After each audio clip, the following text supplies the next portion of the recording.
السلام عليكم ورحمة الله وبركاته. ازيكم السنة أولى؟ النهاردة بإذن الله هنكمل الجزء التالي لدرس نظم الغابات في أفريقيا. درسنا النهاردة هنبدأه بتعريف للغابة. يعني إيه غابة؟ الغابة يا سنة أولى هي عبارة عن مساحة كبيرة من الأرض بتزيد عن 5000 متر مربع، والمساحة دي بتنمو فيها أشجار لا تقل ارتفاعها عن 5 أمتار. بالنسبة لنظم الغابات اللي موجودة في أفريقيا، عندنا زي غابات المدارية المطيرة، أو يعني ممكن نسميها الغابات الاستوائية، وعندنا كمان نظم غابات البحر المتوسط. وفي الدرس ده هنتعرف بالتفصيل عن نظم الغابات المدارية المطيرة ونظم غابات البحر المتوسط. بالنسبة لأول جزء، نظم الغابات المدارية المطيرة الاستوائية. بالنسبة للنظام ده اللي هو نظام الغابات المدارية المطيرة يا سنة أولى، هو أكتر نظام متنوع، يعني فيه أنواع كتيرة، أو هو يعتبر من أكتر الأنظمة البيئية تنوعا. ده ليه؟ هنا سؤال: بما تفسر؟ يعد نظام الغابات المدارية المطيرة من أكثر النظم البيئية تنوعا، ده لأنه غني بتنوع الحيوي، لأنه بتوجد فيه آلاف الأنواع سواء كانت من الحيوانات أو النباتات. فإجابتنا هنا لأنه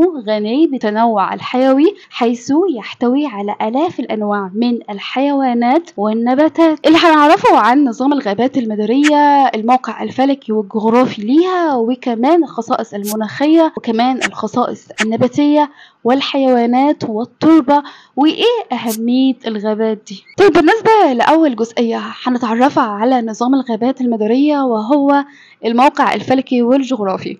بالنسبة للموقع الفلكي يا سنة أولى والجغرافي، يعني هنعرف هي موجودة ما بين دائرتي عرض إيه، وما بين موجودة بالنسبة للموقع الجغرافي يعني مكانها موجود فين بالظبط على الخريطة. بالنسبة للغابات المدارية فهي موجودة بشكل رئيسي وأساسي كده بين دائرتي عرض 10 شمالا و10 جنوبا، يعني 10 شمال خط الاستواء و10 جنوب خط الاستواء. يعني بالتحديد كده فين في الموقع الجغرافي؟ يعني في شمال حوض الكونغو اللي موجود في وسط القارة، وكمان ساحل غانا اللي موجود في غرب القارة.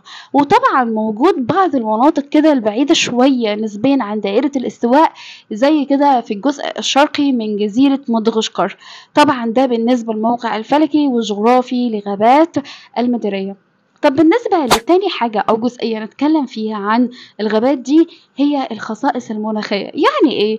يعني المناخ اللي موجود في الغابات بيتسم بإيه؟ إيه الحرارة، الرطوبة، الأمطار، كل ده عايزين نعرفه عن الغابات المدارية. أول حاجة سنة أولى بالنسبة للمطر فهو غزير ومستمر طوال العام. أما بالنسبة للحرارة فهي بتتميز بارتفاع الحرارة طوال العام. طيب اللي ترتب على موضوع ان الحرارة مرتفعة طوال العام ان ده ادى الى انخفاض المدى الحراري السنوي. طيب يعني ايه مدى حراري سنوي؟ المدى الحراري هو يعني كده مصطلح، واللي بيقصد بيه هو الفرق ما بين متوسط درجة الحرارة بالنسبة لأعلى شهور في السنة حرارة، وأدنى أو أقل شهور السنة حرارة. يعني بنعمل كده زي بنطرح بين الدرجة في أعلى درجة الحرارة في أعلى الشهور اللي موجودة في السنة، وبين الدرجة اللي ممكن تكون في أقل شهر في السنة بالنسبة للحرارة. بنعمل الفرق ما بينهم كده بنسميه المدى الحراري. والمدى الحراري الموجود في الغابات دي بيتسم إن هو منخفض، وده بسبب إيه؟ بسبب ارتفاع الحرارة طوال العام. تالت ميزة وهو ارتفاع الرطوبة النسبية، وده بسبب ان كثرة التبخر اللي موجودة في الغابة. فهنا سؤال كمان: بما تفسر ارتفاع الرطوبة النسبية في الغابات المدارية؟ ده بسبب كثرة التبخر. أكيد انتم مستغربين مصطلح الرطوبة يعني ايه؟ يعني بخار المية اللي موجود في الهواء. بالنسبة لكمية البخار اللي أساسا اللي مفروض إن الهواء يتحملها، فلو بخار المية الموجود في الهواء كتير عن النسبة اللي ممكن هواء يتحملها، فده بتكون معناه إن في رطوبة عالية في الجو أو في المكان ده. فده المقصود بالرطوبة النسبية. هو إيه؟ هو نسبة بخار الماء الموجود في الهواء بالنسبة إلى كمية بخار الماء التي يستطيع الهواء أن يحملها. طيب بالنسبة لرابع ميزة مناخية أو خاصية مناخية للغابات الاستوائية أو المدارية المطيرة، وهو انخفاض الضغط الجوي. وده ليه؟ بما تفسر انخفاض الضغط الجوي في الغابات المدارية، ده بيرجع بسبب ارتفاع الهواء إلى أعلى وسكون أو ثبات يعني الهواء أو حركة الرياح نسبيا.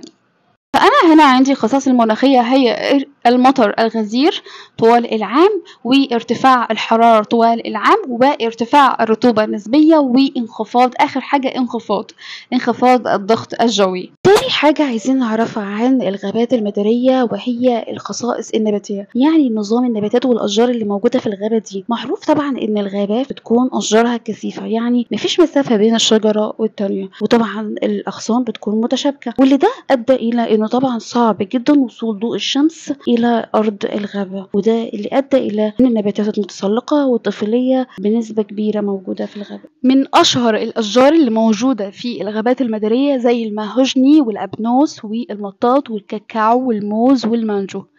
أما بالنسبة للحيوانات اللي موجودة في الغابات المدارية أو الاستوائية، فكل الغابة بتتميز إن الحيوانات اللي فيها من أنواع كتير، يعني مثلا عندنا النمور، القردة، التماسيح، الحشرات زي كده النمل الأبيض، وكمان في الأفاعي.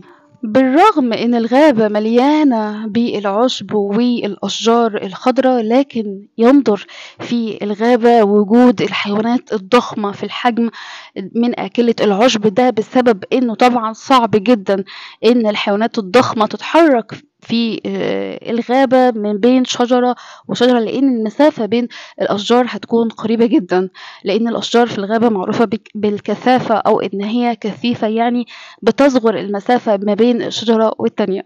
فهنا عندي سؤال، بما تفسر تندر في الغابات المدارية أو الاستوائية الحيوانات الضخمة أكلة العشب، ده بسبب إيه؟ بسبب صعوبة الحركة بين أشجار الغابة الكثيفة. أما بالنسبة للتربة اللي موجودة في الغابة دي، التربة بتتميز إن لونها أحمر، وده بيرجع لأن التربة دي موجود فيها بكثرة أو إن هي غنية بأكسيد الحديد. كمان هنا سؤال، بما تفسر التربة في الغابات المدارية أو الاستوائية معظمها ذات لون أحمر، ده ليه؟ لأنها غنية بأكسيد الحديد. وكمان في ميزة أو في خاصية كده معروفة في تربة الغابات المدارية، إن هي مفيهاش أملاح معدنية، وبالرغم من ده توجد فيها نباتات وأشجار كثيفة في الغابة كلها. طب ليه؟ بالرغم من وجود أو التربة إن هي فقيرة بالأملاح، ده بسبب إنه طبعا عندنا أكتر عاملين، اللي هو غزارة الأمطار في الغابات دي، وكمان ارتفاع درجة الحرارة. الاتنين دول ساعدوا على سرعة التفاعلات الكيميائية وتحلل المواد العضوية، وبالتالي بتنمو النباتات والأشجار الكثيفة زي ما عارفين في الغابات دي. فهنا سؤال، بما تفسر تنمو النباتات والأشجار الكثيفة في نظام الغابات المدارية المطيرة بالرغم من فقر التربة بها من الأملاح المعدنية؟ ده بسبب طبعا إيه؟ غزارة الأمطار وارتفاع درجة الحرارة التي تساعد على سرعة التفاعلات الكيميائية وتحلل المواد العضوية. أما بالنسبة للغابات المدارية فهي مهمة ولا مش مهمة؟ لا، مهمة، والأهمية دي بترجع ليها في عدة جوانب. يعني عندنا مثلا اقتصاديا، لأن هي بتدينا مواد خام، والمواد الخام دي بتدخل في أكتر من صناعة، يعني مثلا زي الصناعة الخشبية والمطاط وصناعة الأدوية، وكمان مصدر مهم للغذاء ووقود لكتير من السكان. فهنا سؤال، بما تفسر الأهمية الاقتصادية للغابات المدارية بسبب القيمة الاقتصادية لأشجار الغابة التي تعد مصدرا للعديد من المواد الخام، حيث تدخل في عدة صناعات مثل الصناعات الخشبية والمطاط وصناعة الأدوية، وهي مصدر مهم للغذاء والوقود لعدد كبير من السكان. أما الأهمية السياحية للغابة فلأن هي بتكون مقصد، يعني بتكون اتجاه أو بيجيها عدد كبير من السياح أو السائحين. بما تفسر الأهمية السياحية للغابات المدارية أو الاستوائية، ده لأنها مقصد لعدد كبير من السائحين.